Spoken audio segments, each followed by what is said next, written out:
Hello there, everyone. Welcome to Speak Now Pro Wrestling. I'm Denise Salcedo, and today we are chatting all things NXT. That is right. Today we're going to be talking about the Black and Gold brand, and I gotta say, today was a rather interesting show. I think for the most part, usually NXT has a certain flow to it. I think you can kind of say that NXT sometimes is maybe a little bit predictable. We can kind of, for the most part, figure out where things are headed and whatnot. However, today we had a few surprises. I don't know if you want to call them surprises, but I would definitely say some surprises. We had some surprises here tonight, some of which I think left a lot of people feeling sort of confused. I think that the word confused was what I saw most of everybody leaving me in comments on Twitter. Everybody was like, I'm confused. I don't know what's happening. Dotty. Literally, that is what everybody was saying here tonight. And so I'm going to try to do my best to provide my understanding of some of the events that unfolded tonight on NXT. But other than that, we had an interesting show where I think it was different from all the rest of them. So I'll do my best to explain that as we continue on with this show. I will be talking about things in chronological format. I'm going to try because a lot of things sort of cross over today. So I'll do my best and run through the entire show in an order that I hope makes sense to everybody here today. I'm wondering if for those of you who didn't watch NXT are probably like, what on earth is she talking about? For those who did watch NXT, I think they have a better idea of what on earth I'm talking about. But either way, guys, let's go ahead and get started because we do got plenty to chat about here today. And I'm going to actually kick things off with our first super chat of the day. And this one is from Yan Brown. Thank you so much to Yan Brown for this very kind super chat. Yan Brown says, okay, here we go. I see questions already. Yan Brown says, Does this mean Kross, Joe for TakeOver at SummerSlam? I'd like to see it. Also, if main roster got a hold of Kross, they'd use them to promote their TikTok account. If they knew the catchphrase, LMAO, good show, 8 out of 10. Yes, the catchphrase, the TikTok, obviously correlates with TikTok, the actual app. I'm sure someone has probably mentioned that to them. I'm pretty sure of it. I think it's definitely, I feel right now, I want to say that I am feeling the way that NXT ended tonight. I'm going to go ahead and say that I am 99.9% sure that we are going to see Karrion Kross and Samoa Joe at TakeOver SummerSlam weekend. Honestly, they wouldn't have ended the way that they ended tonight's show with Karrion Kross and with Karrion Kross essentially taking out Samoa Joe and obviously retaining his title not letting Johnny Gargano become champion tonight. I feel that it is a safe assumption to say that we might be seeing Samoa Joe versus Karrion Kross. I feel like if you're still feeling like it might not happen, you're a little bit probably more silly than if you're thinking that it's actually gonna happen. I do think that it's gonna happen. Again, they would not have ended the way they ended here tonight, and they would not have teased us in this very massive way. So thank you so much to Yan Brown for kicking us off with them questions. God, I hope these questions don't get harder as we move on through this stream, because there are some things I'm not sure I'm gonna be great at explaining out here today. But let's see what we got here. I'm gonna go ahead and see a couple of your comments, and then we're gonna go ahead and let's see. This is a comment from Aaron Fernandez, who says, last week, Knox returned to NXT and was immediately moved to Smackdown. This week, Mandy was on Raw last night and on NXT today. Do the heads not coordinate with one another?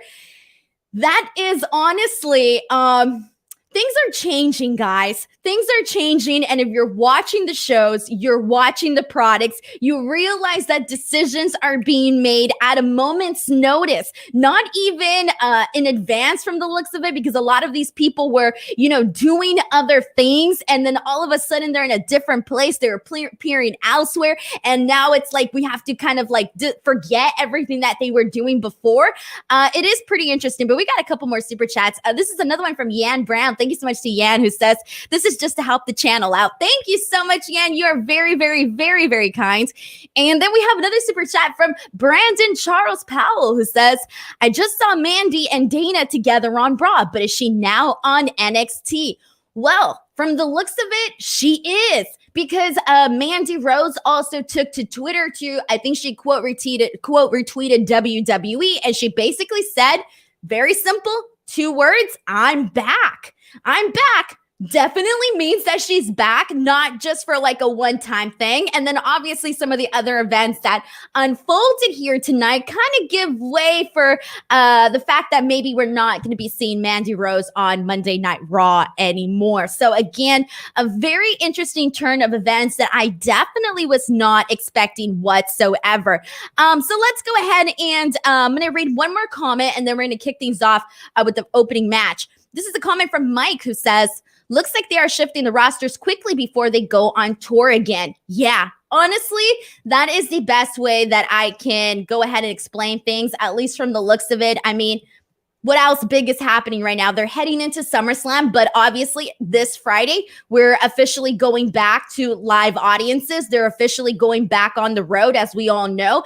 So it only makes sense that they're, shifting things around. And to be honest, so far, based on what we've seen, I think that they've been making some pretty good calls, at least so far on what we've seen. Like if you missed my Smackdown show, you'll know that I was very happy to see Tegan Nox and Shotzi, and also the announcement of Toni Storm heading on over to Smackdown. So I was very, very happy about that. And so hopefully the Mandy Rose one, I can't really explain, but the other ones I could definitely feel a little bit more confident in those. Wow, guys. Oh my gosh. Thank you so much to Taylor Cannon. Ladies and gentlemen, Taylor Cannon just sent a very, very kind super chat. I didn't leave a comment, but I really, really thank you for the super chat. Seriously, I feel like I should I don't know, give you a little dance or something. So here we go. This is the best that I can do at a moment's notice. Thank you so much to Taylor Cannon for sending in this super chat. But here we go, guys. Let's continue on with the show. And we're actually going to kick things off with the opening match of the night. And it was Dakota Kai versus Ember Moon. So let's just kind of start off by saying, obviously, if you've been watching NXT, you know that Ember Moon and Shotzi were essentially a duo. We've seen them tag so many times, and it kind of seems, they were packaging them up to look like really cool. They both come out with the tank. Their gear is really cool. I was really liking them as a tag team, and I know that a lot of people were sort of already a little bit irritated with the duo of Shotzi and Ember, but I actually thought that they worked very, very well together. So obviously when Shotzi showed up on Smackdown, it's like, you kind of got to feel a little bad for Ember, because now it's like, okay, she had this whole tag team thing going. She obviously wasn't selected to head on over to the main roster. So it's kind of like now she has to kind of find her place back on that NXT roster. It's sort of like starting from scratch a little bit, starting again from scratch, because really that's what she was doing. She was in this tag team and that was it. And they were doing, pretty well for themselves. So I do kind of feel a little bit bad for Ember, but not so much, because in this match, we did see a very, very fiery Ember Moon. And that's the thing, is that the reason why I liked this match between Ember and Dakota wasn't necessarily like this blow-away match or anything that I hadn't seen before. It really wasn't that. What I actually did like about Ember and Dakota here was that they wrestled this almost like they felt they had to prove themselves. They wrestled at a very fast pace. They brought a lot of energy to this match, kind of like they wanted to let the entire world know, like, hey, do not sleep on Ember Moon. Do not sleep on Dakota Kai. And that's the interesting thing too, is that when I think about, like, let's say I was the one, with the power to make decisions, to be honest, like, as much as I like Tegan Nox, I think I would have chosen Dakota Kai to head on over to the main roster, to be honest. I think Dakota Kai has improved like so much, like especially within the last like year or so. I feel like she's become one of my favorites on NXT. And like when I first kind of started talking about Dakota Kai on these podcasts, like I was kind of always saying, there's something missing with Dakota Kai. There's something missing with her. But every single week, that sort of faded away to the point where I'm like, guys, do not sleep on Dakota Kai. The girl brings a lot of fire. And to be honest, I think she would be fantastic over on SmackDown, over on Raw. Maybe a little bit more so on SmackDown. I think she would fit a lot better just based on the women that they have so far. I think she'd be an awesome challenger to Bianca Belair. And obviously that's not to say that Ember Moon shouldn't be on the main roster either, but I kind of wanted to focus a little bit more on Dakota Kai here. But I did kind of feel that way. Like if I'm going to compare Nox and Dakota Kai, I think I would have gone with Dakota Kai to head on over there. But either way, I really enjoyed this match. We ended up seeing Dakota Kai get the win here. Now, here's the thing though, is that everything that unfolded after this match is kind of what we have to pay attention at, because after this match, immediately Dakota Kai didn't even get to marvel in her, her victory and her celebration. Instead, immediately afterwards, we had Xia Li come out, and Xia Li has, obviously had this major transformation. Her character has enthralled a lot of viewers and has captivated a lot of viewers. Personally, not so much me, but maybe the last week or so, I have been a little bit more entertained by Xia Li, but nonetheless, I can't ignore the fact that she has a presence. And tonight, she came out and she confronted Raquel Gonzalez, and she just went straight into her face and basically told her, I want a shot at you.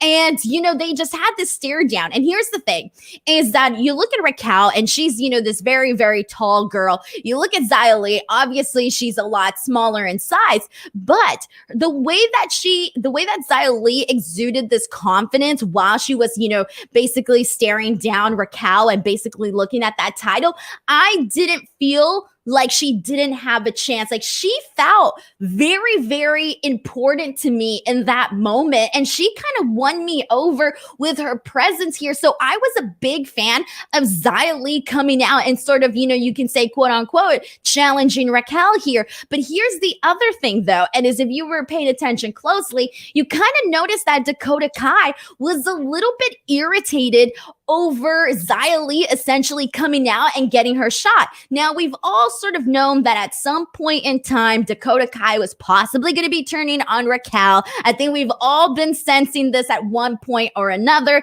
And I feel like they're officially kind of starting to plant those seeds, because Dakota Kai looked a little irritated at Xia Li sort of coming in to claim her shot. Now, she may have just been irritated because she was just irritated, period, that she didn't get her moment to celebrate, that maybe now her friend Raquel has to put up her belt, etc., etc. There could be all these reasons why, but I'm wondering if now they really are planting these seeds for Dakota Kai's eventual turn on Raquel and possibly, challenging for that belt. So this was a pretty interesting opening segment, and this kind of set the tone for the rest of the night. We actually have another super chat. Wow, thank you so much to Yan Brown, who just sent in another super chat saying, Dakota's a diamond in the rough. She's a future NXT champion. I'm scared of how Vince would treat her by any way she gets exposed to a hardcore audience. I'm happy with, hoping it's a start of a push. I really hope so too, because I think it's getting to the point where you can't necessarily ignore her. I think she's really come about into her own person, and she's starting to, stand out from some of the other girls on the roster. So I feel like when you do that and you start to make people notice you and you start to make people pay attention to you, again, you can't have them ignoring you so often. So that's kind of how I feel about Dakota Kai there. So thank you so much to Yan Brown for sending in that super chat there. And let's go ahead and see what else you guys are saying in regards to any of this. We have a comment from Taylor Cannon, who says that indeed Dakota Kai definitely looked a little irritated. We have a comment from Synonymous TV, who says, Xia Li versus Raquel is takeover worthy. I'm surprised they are facing off so soon. It feels like NXT is rushing. Also, I can't help but feel like Mercedes Martinez might get involved in this match.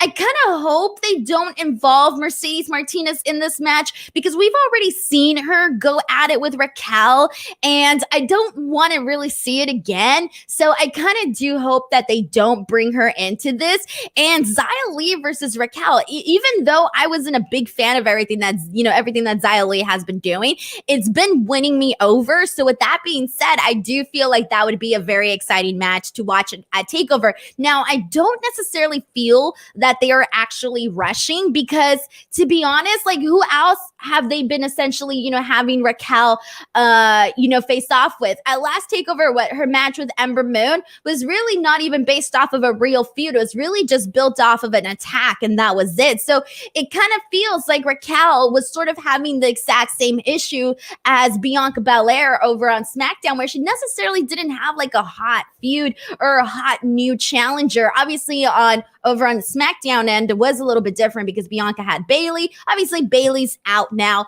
So, but either way, I kind of feel like Raquel was in that boat over on NXT, which is a little strange because obviously they have way more women on the NXT side. But at the same time, it kind of felt like they were all sort of more focused on the NXT women's tag team title. So I don't necessarily feel that they're rushing. In fact, I like that they finally gave something of some sort of meaning to Raquel. So those are my thoughts on all of that.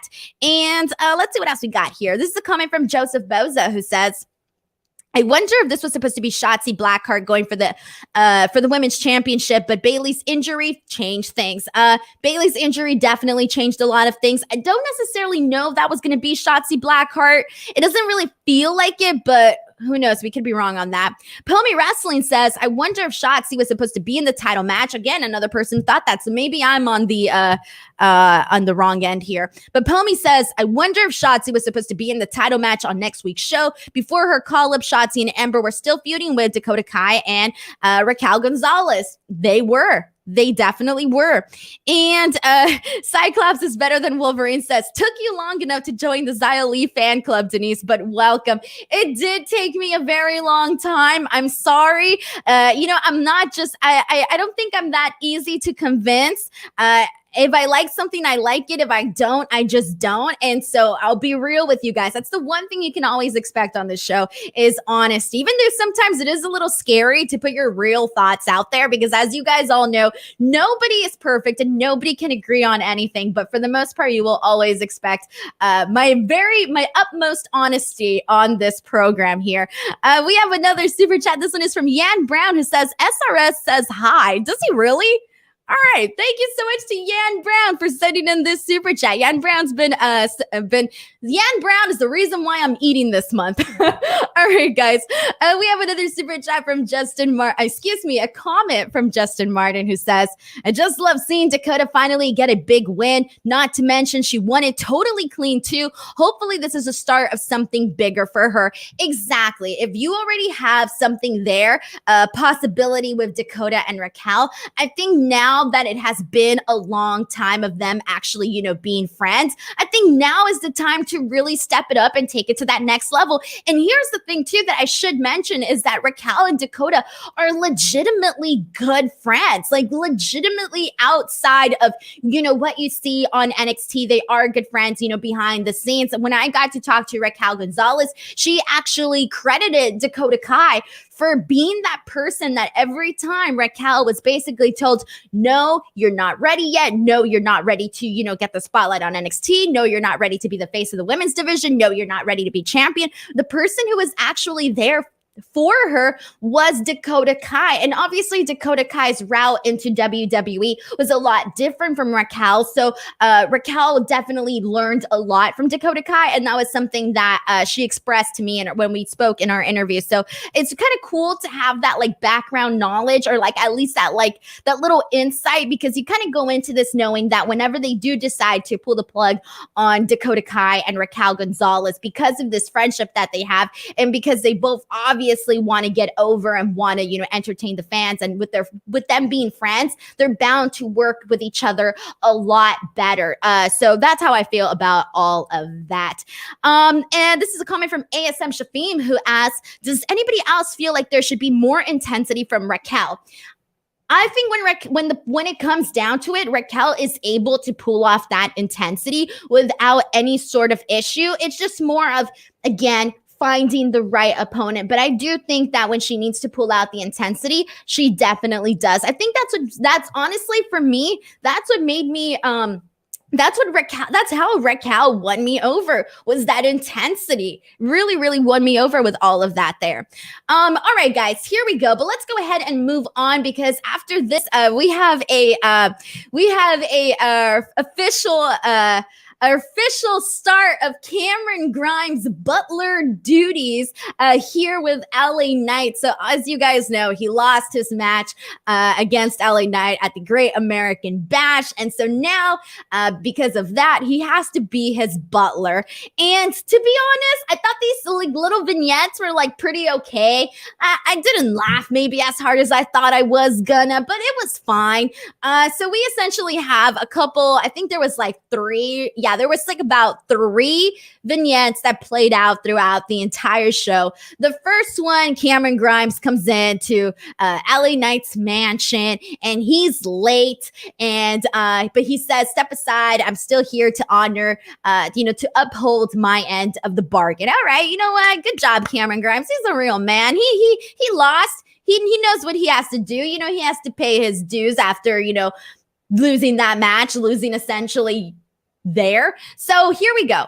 Then, so LA Knight tells him to go to the back, and they end up giving Cameron Grimes this makeover. Now, by makeover, I'm exaggerating when I say makeover, because it really wasn't a makeover. I would have actually kind of thought I actually would have kind of liked if they actually did change Cameron Grimes' look up a little bit.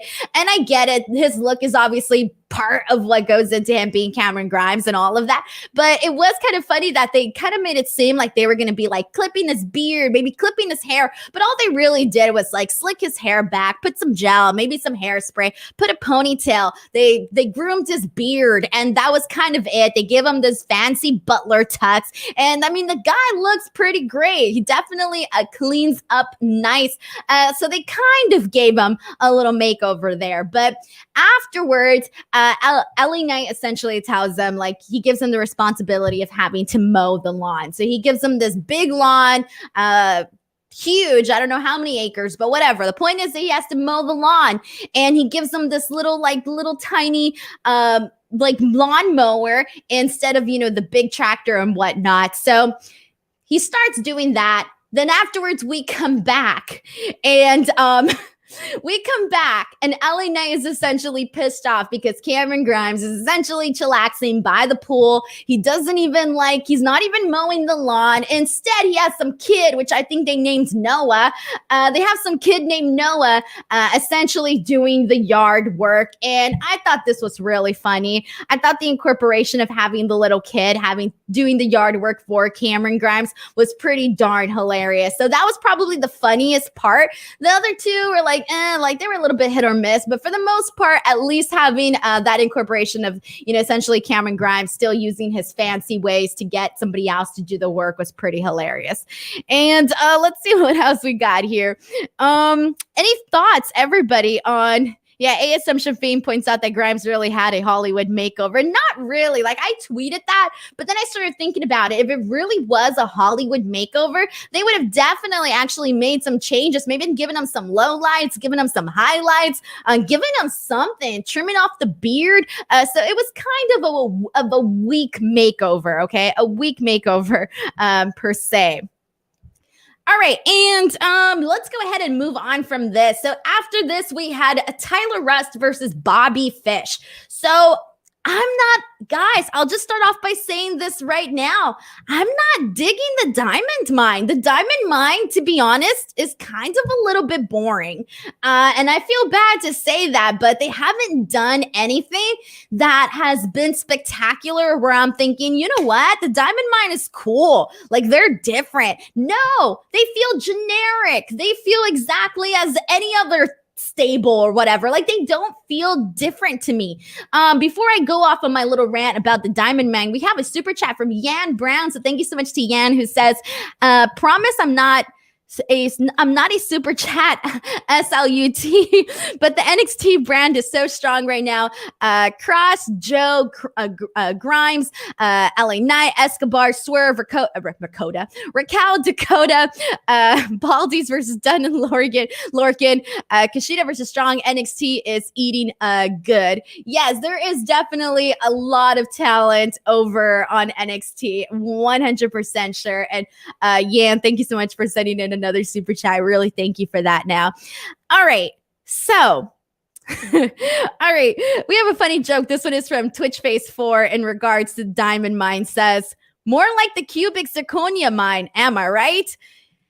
Guys, this was kind of boring, all right? So let me kind of explain myself here before I get people that are Diamond Mine fans attacking me here. I might as well kind of get into this match. So the match itself was nothing bad. It wasn't bad whatsoever. We see Tyler Rust, who I'm a big fan of. Tyler Rust gives Bobby Fish a couple of chops, gets him with a couple of kicks into the back, and Tyler Rust is moving at a really nice speed here throughout this match, which I was definitely a fan of here. Then Bobby Fish essentially gets him back with several kicks to the jaw as well.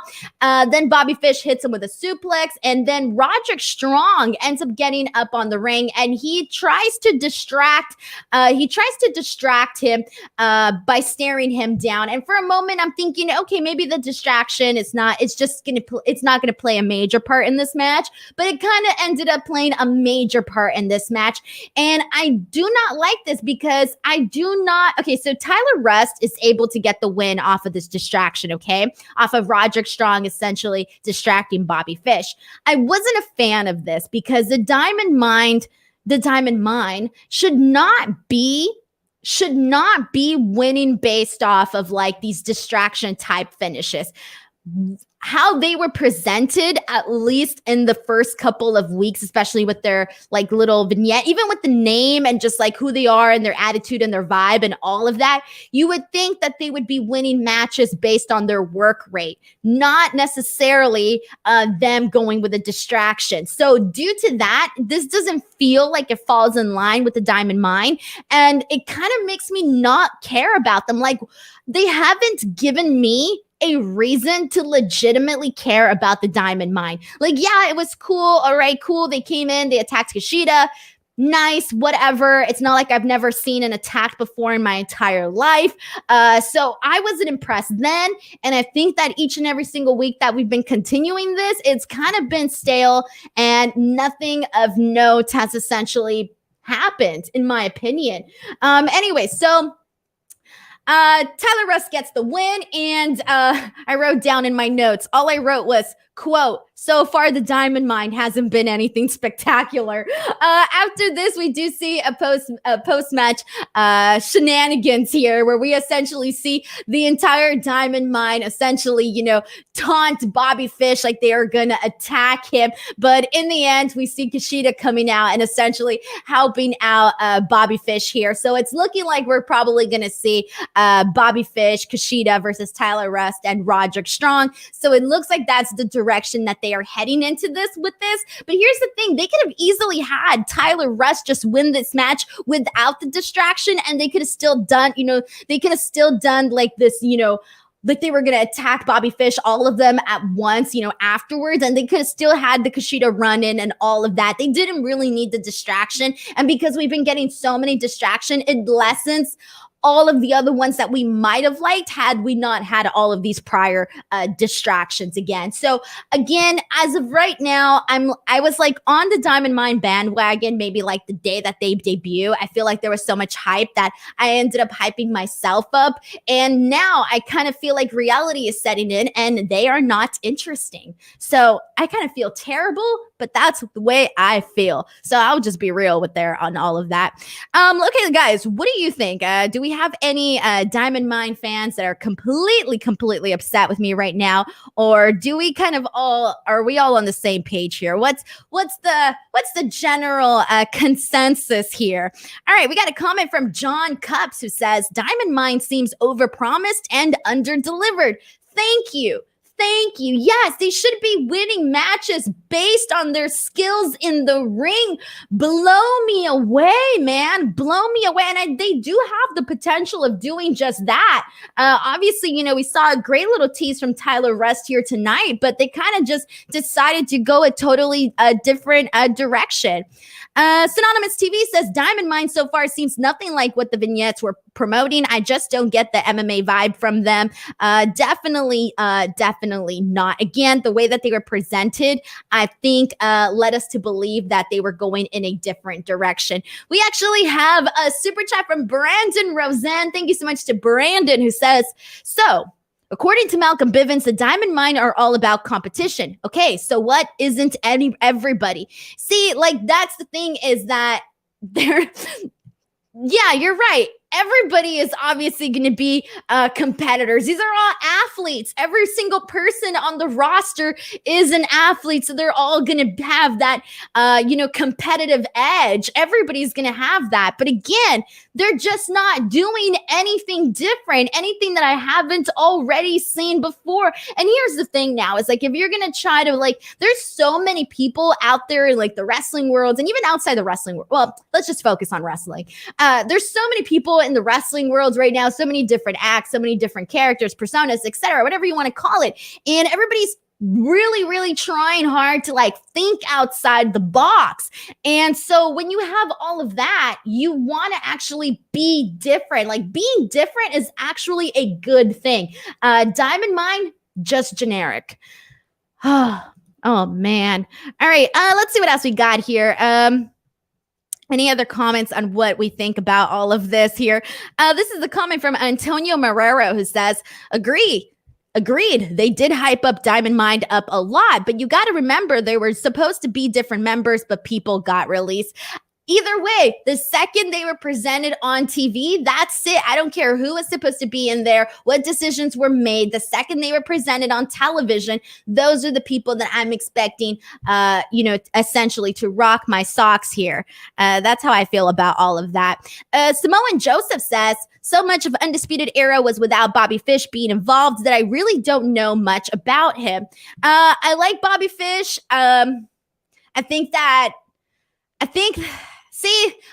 I know a lot of people are not that big on Bobby Fish, and I get it. I get the criticisms as to why, or at least I get the reasons as to why. I like Bobby Fish, but again, if I'm going to be naming like my top 10 guys, I don't think Bobby Fish would be on my list there. And that's no disrespect to Bobby Fish, I just think that there's so many other talents that I'm just a bigger fan of, to be honest. Ryan Vaughn says that they could be worse than Hit Row. Here's the thing, though.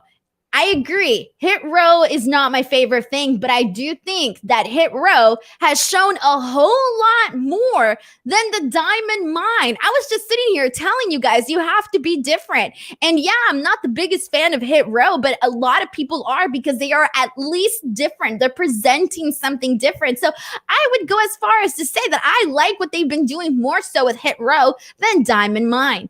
Obviously, Hit Row's been just a tad bit longer and all, but still. All right, we have another super chat. This one is from Flamethrower. Thank you so much to Flamethrower, who says maybe their competition is with Roman Reigns over who has the better warm-up gear.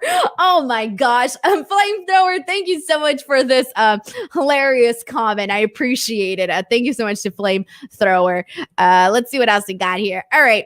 I'm going to go ahead and move on, everybody. I promise. I'm usually not this mean. Okay, kind of. I kind of am. Sometimes I am, all right? But like, I try to be nice mean as I possibly can be. For those of you who are enjoying this show, whether you're watching on Twitch, whether you're watching on YouTube, or if you're listening to the audio replay of this show, friendly reminder that I am here 3 times a week. I kick off the week with NXT, which is always a lot of fun. You just really never know what's going to happen. And then I'm back on Wednesdays talking about AEW Dynamite. That is usually my most popular show of the week because people love to talk about AEW. And it's always an unexpected show with an unexpected turn of events. You just never know what's going to happen. Last week's show was very, very, very, very good. Really enjoyed that show.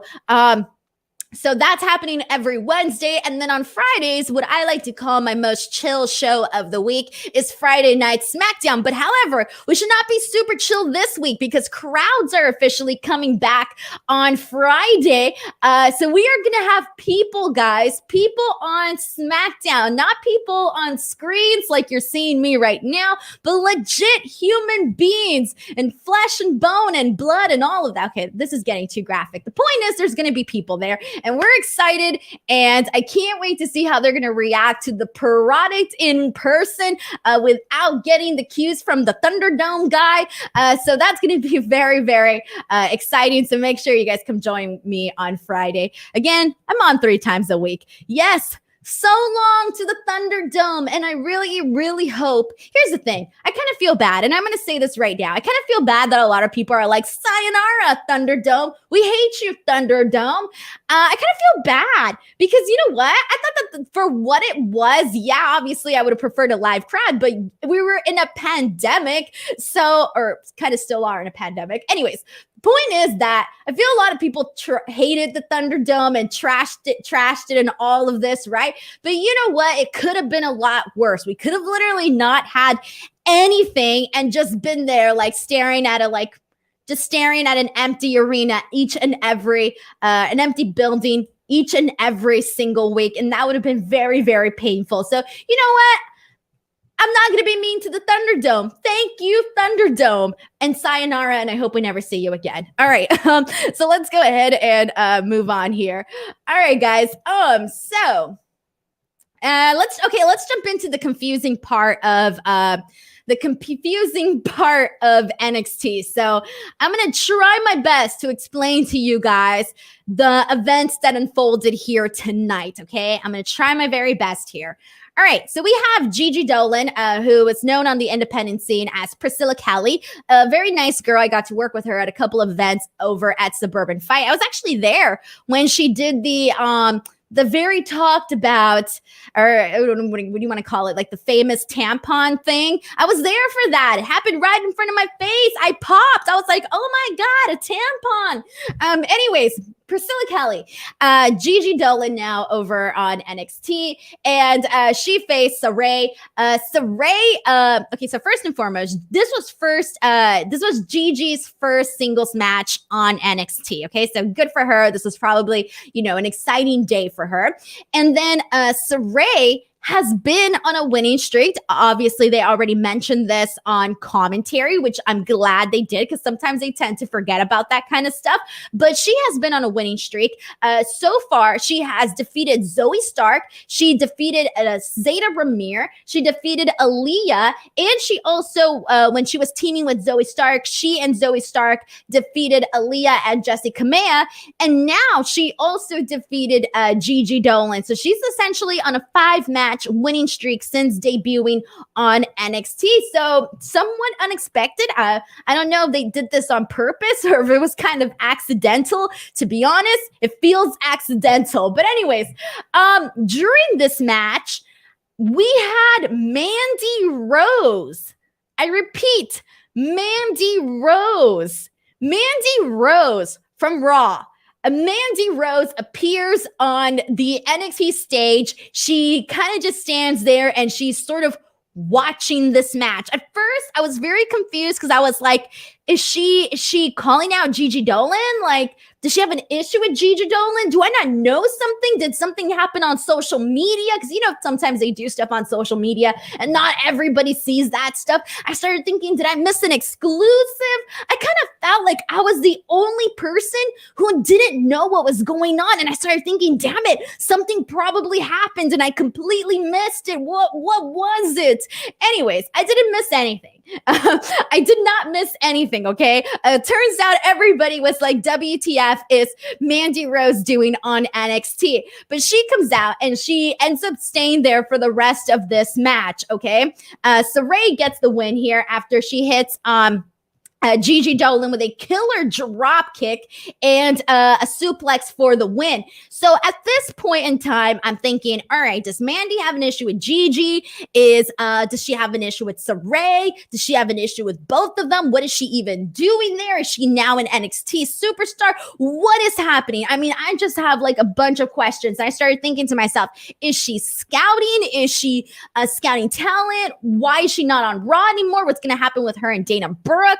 I mean, it's just a million questions and no answers. And so I went ahead and I tweeted, this was very weird. This was weird because it was unexpected. And I'm cool with that. I'm cool with unexpected things happening. But it was just strange. It really just did not make any sense whatsoever. I didn't understand why we were even seeing her there. And it just felt weird. We have a super chat from John Cups. Thank you so much to John Cups, who says, Mandy Rose had nowhere else to go with her and Dana Brooke on Raw. It seems like a Hail Mary by WWE to do a character reset. Have to wait and see what NXT will do with her. See, I'm just going to be real with you guys. And personally, I kind of feel bad for Mandy. And the reason why I feel bad for Mandy, to be honest, in this situation is, let me see. I wrote this down here. Okay. So she had been signed. Okay. So she'd been signed with WWE since 2015, but she was on the main roster since 2017. That's like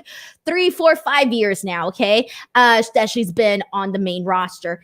And she is, look, I know that when we talk about great workers, Mandy Rose is not necessarily a name that is mentioned. And I get that, obviously, her going to NXT and, maybe getting some reps in and all of that is obviously a pro in that sense.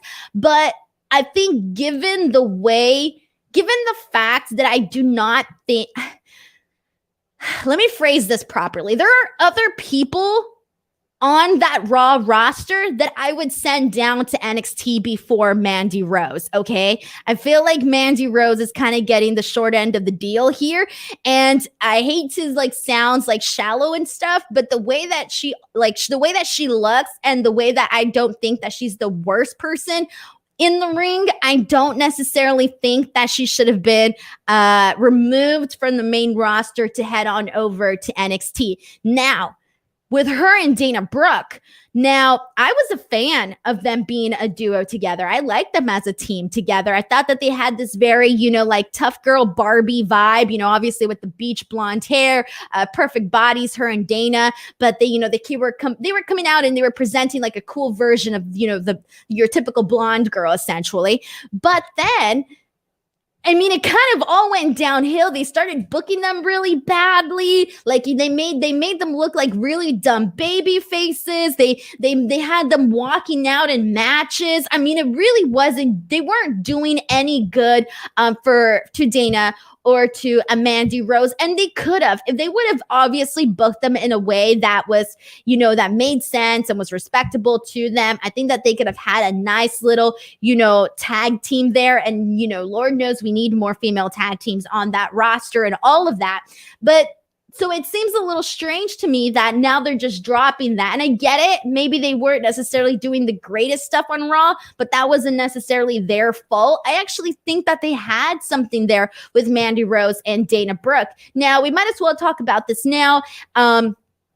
So later on the show, actually, I'm going to read the super chat and then we'll move on to what happened later on in the show. Again, guys, because we saw a lot of things happen throughout the show, different pieces were put together. It is kind of hard to kind of get it all in there, but we're going to talk about that. But really quickly, we have another super chat from Brandon Rosen who says, the SmackDown women's roster could have used Mandy.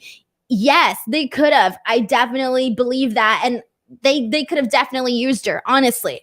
Really, they could have. So thank you so much to Brandon Rosen here. All right, so now, okay, I'm gonna fast forward over to. I'm gonna skip a couple of things here to kind of get to where we need to get here. All right, so after this. Okay, so after this, later on, we see Mandy appear. She eventually appears. Okay, I'm trying to get, so I'm going to talk about Frankie Monet and all of that later on. But just know that just know that Mandy essentially confronts the new Robert Stone brand that we're seeing without Aaliyah. And I'll explain the Aaliyah portion later on, but without Aaliyah. And she basically says that the Robert Stone brand is under new management. So now we can kind of say, or it kind of looks like she might be leading the Robert Stone brand. I have no idea. This is where I mean by people getting confused. A lot of people were very confused with this because the way that things happened later on the show, people kind of thought that Frankie Monet might be essentially leading the Robert Stone brand. And you might be all saying, if you didn't watch NXT, you're like, what the hell is happening? I will explain what happened later on. I'm trying to go in a chronological format, but this is kind of a mess. We have a super chat from Cyclops is better than Wolverine who says, it's not worth it. It's not worth it, Mandy. Quote from Dana. All right. Thank you so much to Cyclops is better than Wolverine for sending in this super chat. Okay. Based on what I've told you guys so far, what was your reactions to Mandy coming out on NXT? And based on the fact that it looks like she might be the new leader, she might be the new person managing the Robert Stone brand. What do you guys think about this? This just seems like, I don't know. It seems like they completely like flipped us all. They flipped us all here, like on our heads now. Let's see what we got here. All right. We got a comment from Pomi Wrestling who says, I was ultra taken aback by Mandy Rose's random appearance. She has no on-screen history with NXT, so she felt very out of place tonight. She's an okay wrestler, but her style doesn't fit NXT very well. No, her style does not fit NXT very well. So from the looks of it, there was a moment where I even thought, is she going to be a manager to Gigi? Is she going to be a manager to Saray? Like, what's happening here? Because it seems to me like obviously they're bringing her in for more of a manager type role, which I really did not even see her in. I really did not see her in that. Joseph Boza says, WTF, did they send Mandy down to be a mouthpiece? Brandon asks, maybe Frankie, Jesse, and Mandy are forming a new women's faction. Justin Martin says, it was really nice seeing Priscilla or now Gigi on TV. I just could have done without Mandy Rose interrupting an actual wrestling match between two actual women's wrestlers. Given the fact that that was Gigi's first singles match and that it had this like big distraction, it kind of makes me wonder what their plans for Gigi really are, because they haven't really used her that much, to be honest. They really haven't used her that much whatsoever. Again, the fact that I just mentioned, that was her first singles match there. And let's see what else we got here. Mr. EMJ says, it ruined Gigi's solid showing against Array. They could have done this backstage. No, just because Mandy Rose, I mean, they could have done this a different way, but Mandy Rose, given that she's, a Raw superstar, and now she's appearing on NXT, I don't think you would have wanted it in a throwaway backstage segment. So they did have to do it, out in front of, the Capitol Wrestling Center people. They did have to do it that way, but it just didn't make sense the way that it was all presented. We have a super chat from Christopher Marino. Thank you so much to Christopher, who says, it felt like Frankie was taking over the Robert Stone brand and felt like they just ran into Mandy, and feels like Aaliyah is leaving NXT for Raw or SmackDown. Now, we will touch on this in a second once I get to this actual segment, but Christopher is definitely right. That is something that I definitely feel we are headed towards. Possibly, could this have been the end of Aaliyah on NXT? Question mark. All right, guys. BTW, shout out to Verona, who is watching Speak Now Pro Wrestling all the way from the Ukraine. Guys, this is very exciting for me. Anytime I see people from outside of the United States watching my show, it just blows my mind. Honestly, it really does. So a shout out to Verona, who's watching from the Ukraine. But let's move on because, again, there's still so much more to talk about here. Okay, so let's jump into Dexter Lumis, Santos Escobar. So they had a match here today. Dang, I don't even know if I really want to talk. I mean, this was kind of lame, guys. This was not really all that special. Lumis pulls Santo into the ring. Wilde and Mendoza tried to take him out. That was pretty hilarious. Santos Escobar gets Lumis with some chops and a running knee to the face, which looked absolutely phenomenal. Santos Escobar then gets the win after Mendoza and Wilde interfered. He hit the Phantom a driver and got the win.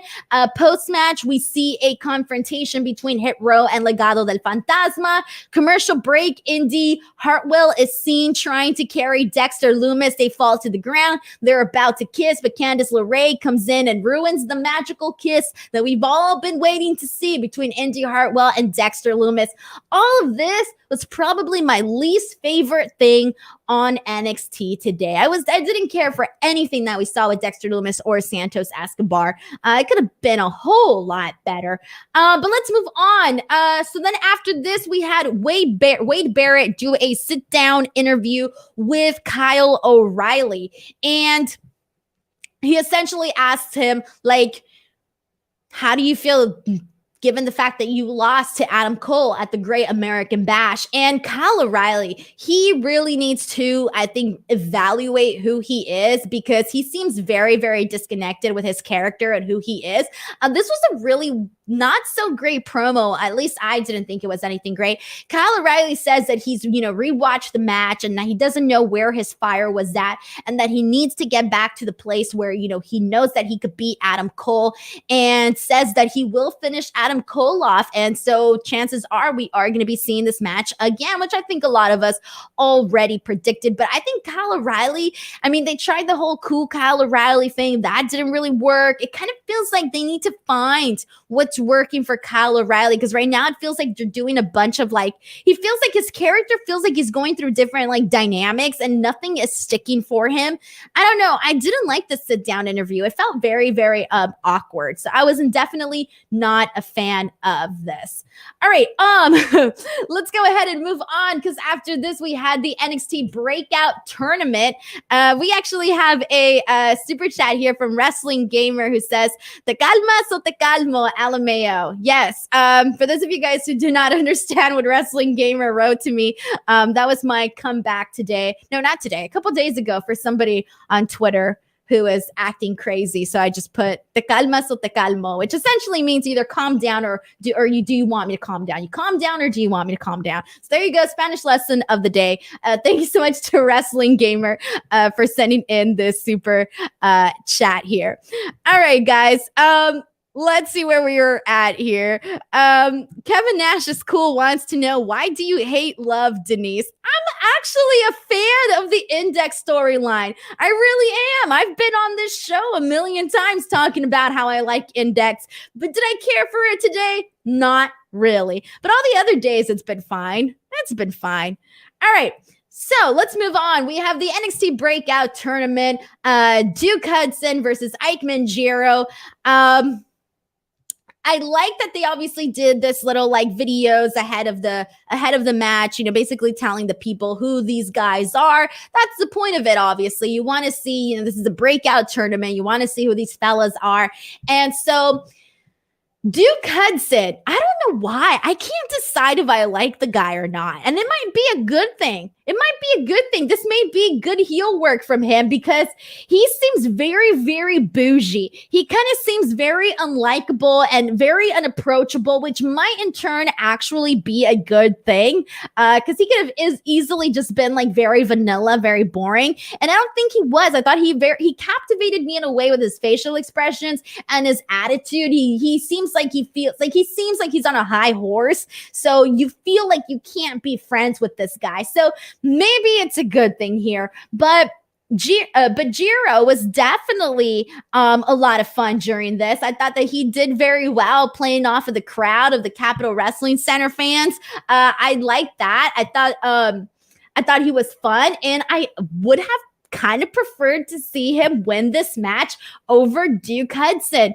So Duke gets the best of him at the top of this match, and then Jiro finally turns the tables, gets him in a tarantula in honor of his trainer Tajiri. Hudson gets him with a really awesome uppercut, because essentially, if you didn't notice, but Duke Hudson has like these very long, big arms, so his uppercuts looked really impressive. But in the end, we do see Jiro do a top row moonsault that looked really great. Then he gets him with several kicks, but Hudson ends up slamming the hell out of him and ends up getting the win here, and he ends up advancing in this tournament. So I would have gone, I mean, I'm not surprised they went with Hudson, but obviously because Jiro was the favorite in this match, I think I would have liked to see him win. Antonio Marrero says, who wrestles with a jacket on? Let's see what else we got here. Squar says, I got Val Venus vibes from Duke Hudson. I didn't get Val Venus vibes from him, but now that you mention it, I could see the similarities, but I think the Val Venus vibes were like different though. Obviously he had the hello ladies like thing going. Duke Hudson doesn't have that. He has more of just like, I don't like you if you're a man or a woman. You know, he doesn't seem like he likes anybody. Val Venus liked the ladies. Duke Hudson doesn't seem like he likes anybody. Obviously, this is storyline, guys. Like, this is storyline, okay? FYI. All right, let's see what else we got here. Patrick says, Duke Hudson looks very much like a Vince guy. Good luck and pretty good promo from what I saw. Definitely. Obviously, he has a great physique. So, yeah. Daniel Ingram says that he's out like LA Knight. Yes, actually, well, my fiance passed by and he caught a little bit of the show today, and he made that joke. He was like, that was LA Knight, but like 15 years ago. Anyway, so that was pretty funny. So it's funny that you also made the exact same comparison there. And let's see what else we got here. A couple people saying that Jiro should have won as well. All right. Okay. Cool. Let's go ahead and move on, guys. All right. So, okay, this is where we got to continue the rest of the Robert Stone brand situation. So I kind of jumped around a little bit, guys, but if you watched NXT, you'll understand why I was kind of jumping around because of the way that the show kind of played out and the different events that took place and how they sort of ended up coming together into one. Okay. So we had Kaden and Casey, who are honestly kind of starting to become my favorite women's tag team on NXT versus Aaliyah and Jessica Mea. And essentially we have, it's an okay match, nothing really great, but we see Casey and Kaden win after Casey hits the 450, which always looks really cool, especially given her size and the way that she does it. Fun finish, okay match, but fun finish. But oh, and I do want to add, too, that they are coming together as a team very nicely, Casey and Kaden. But everything that happened after this is what we need to talk about. So Robert Stone helped Aaliyah off the mat after the match, but she ends up shoving him away. And then she pushes him away. Then she yells at him and she starts telling him that, you know, she's done more for him than anybody else. And so then she kind of just snaps and she slaps Stone in the face. She then beats him up, she punts him, and she leaves the ring, and everybody in the Capitol Wrestling Center goes nuts. I mean, the girl got a big celebration over the fact that she finally lost it with Stone, so that was pretty interesting. Again, the people loved it. But then afterwards, so I'm thinking this is going to be the end of this. She's just going to walk out and that's it, right? But instead, Frankie Monet comes out and she doesn't really say anything or do anything. But from the looks of it, she's aligning herself with Jesse and Robert Stone. And so now it looks like she's part of all of this. And I'm like, okay. All right. Doesn't really feel like I thought that was the direction that they were heading in. I thought they were going to do something totally different with Frankie Monet. This was not what I was expecting, but this is looking like this is where it's going.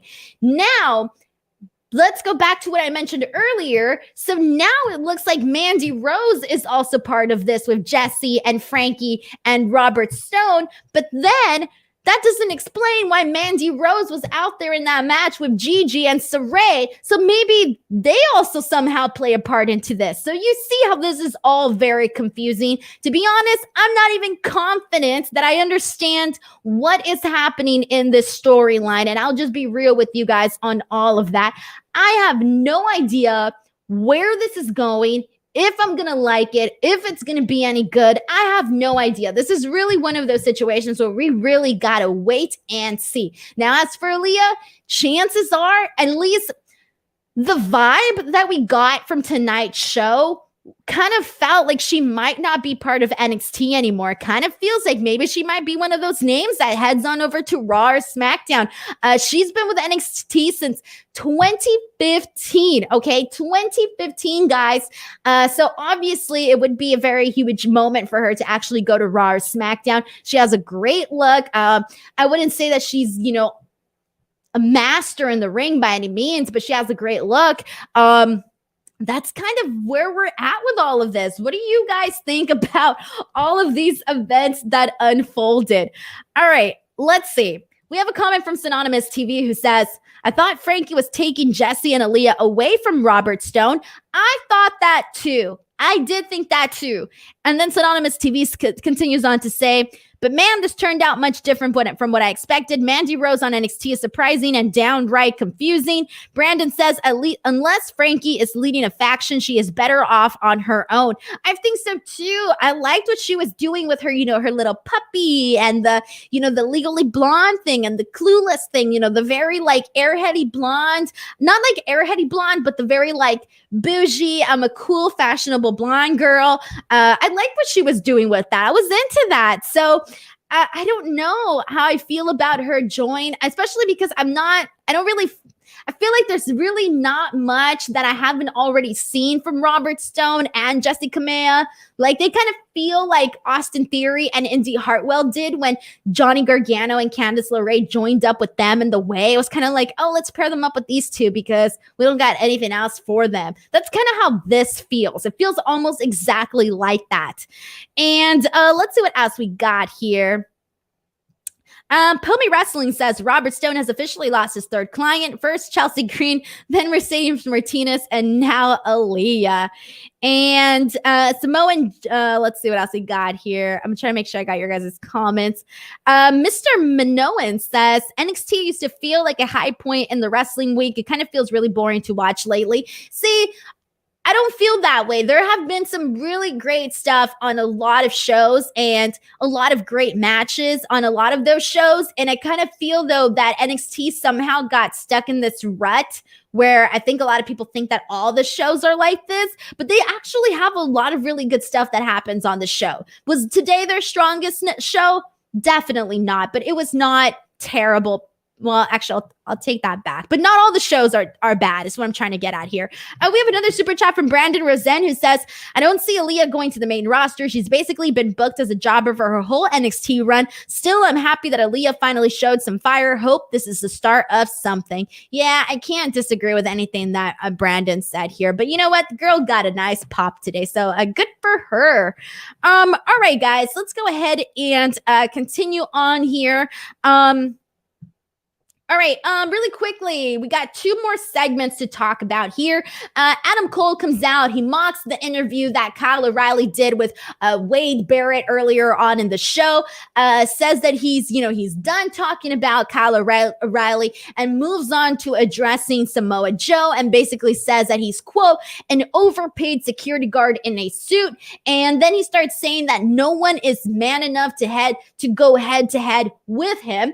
And then Bronson Reed comes out, and Bronson Reed was not the guy that I was expecting to come out here and confront Adam Cole.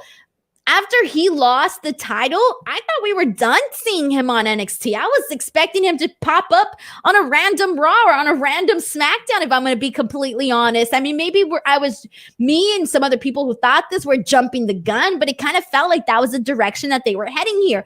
But we must be wrong, because Bronson Reed comes out and he starts telling Adam Cole that all eyes are on him and that people have been wondering what is his next move going to be. And clearly he is right, because a lot of people thought he was going to the main roster.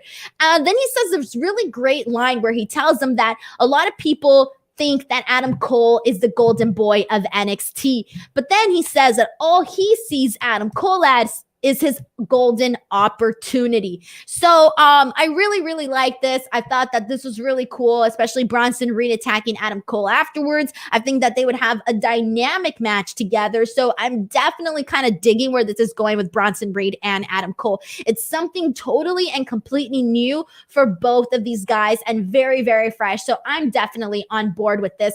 Afterwards, we see Samoa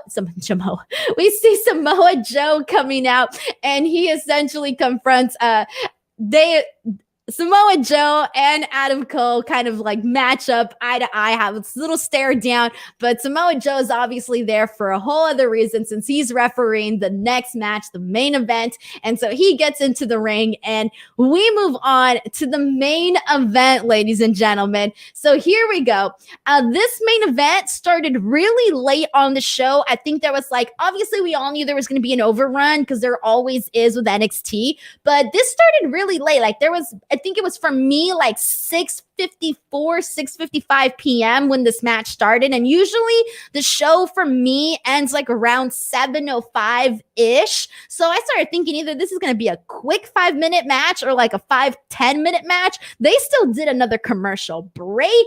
I mean, this match got a really late start. To be honest, I don't know if it was the late start. I don't know what it was, but this match didn't really feel like a big deal to me. I know a lot of people kind of felt like it was a big deal. Obviously, it's for the title, so it's bound to be at least a bigger deal than just any ordinary match. But it didn't feel that big of a deal for me, honestly.